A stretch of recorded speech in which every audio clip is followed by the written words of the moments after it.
Allah senang memakai orang-orang yang lemah. Kita sering mendengar kata-kata ini.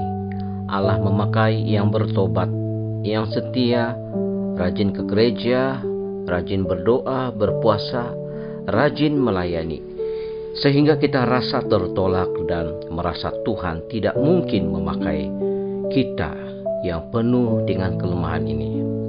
Sebenarnya Allah senang memakai orang-orang yang lemah, dan kuasa Allah di sebelah kelemahan kita begitu nyata jika kita bersandar kepada Tuhan.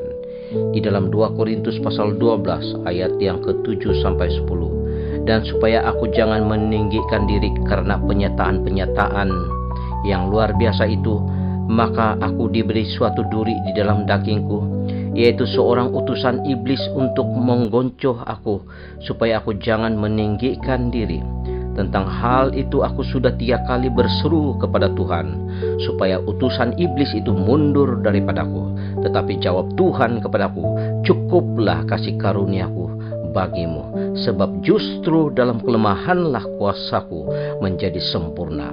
Sebab itu terlebih aku suka bermegah atas kelemahanku, supaya kuasa Kristus turun menaungi aku. Karena itu aku senang dan rela di dalam kelemahan, di dalam siksaan, di dalam kesukaran, di dalam penganiayaan dan kesesakan oleh karena Kristus. Sebab jika aku lemah, maka aku kuat. Semua orang memiliki kelemahan. Sesungguhnya kita memiliki sekumpulan kelemahan dan ketidaksempurnaan yang menempel di tubuh. Kelemahan dalam bentuk fisik, dalam bentuk emosi, dalam bentuk intelektual dan rohani. Setengah memiliki keadaan yang tidak boleh dikendalikan, yang boleh memperlemahkan kita, seperti keterbatasan dalam keuangan atau dalam hubungan komunikasi. Apakah yang kita lakukan dengan semua kelemahan yang menempat di tubuh kita ini? Buang, singkirkan, tidak mengakui itu ada dalam badan kita, atau menyembunyikan, atau mempersalahkan orang tua DNA kita dan membenci kelemahan tersebut. Hal itu akan mencegah Tuhan menggunakan kita. Jika kita membenci kelemahan kita, membuang ataupun menyembunyikannya. Tuhan memiliki pandangan yang berbeda dengan kelemahan kita. Pikiran-pikiran dan jalan-jalan Tuhan lebih tinggi dari pikiran dan jalan-jalan kita. Tuhan selalu bertindak dengan cara-cara yang bertentangan dengan apa yang kita harapkan. Kita mengira bahwa Tuhan hanya memakai kekuatan-kekuatan kita ataupun kesempurnaan-kesempurnaan dalam hidup kita. Padahal Tuhan juga mau memakai kelemahan kita.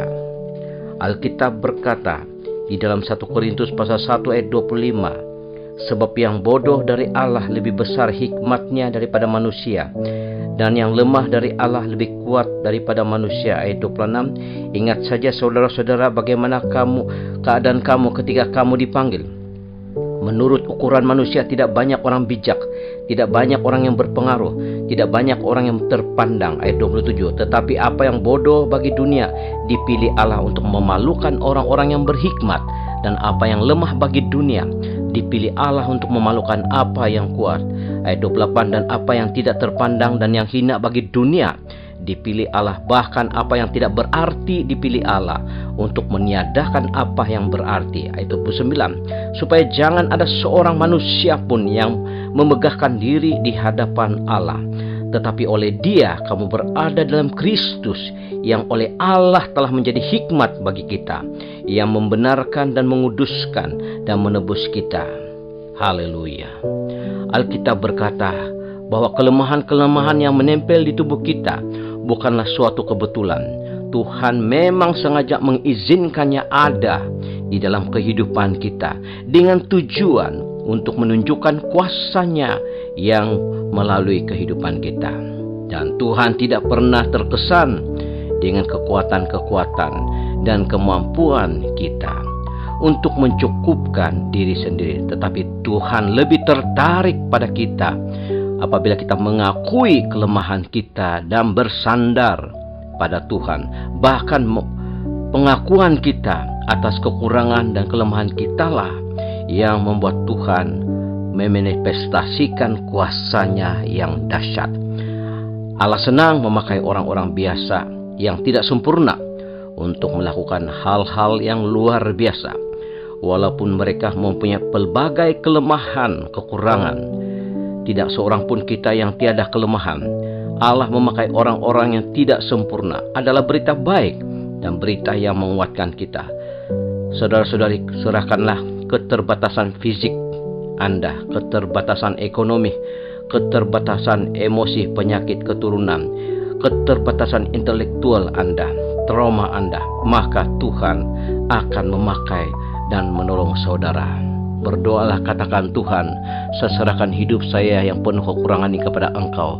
Pakailah saya menjadi saluran hadirat berkat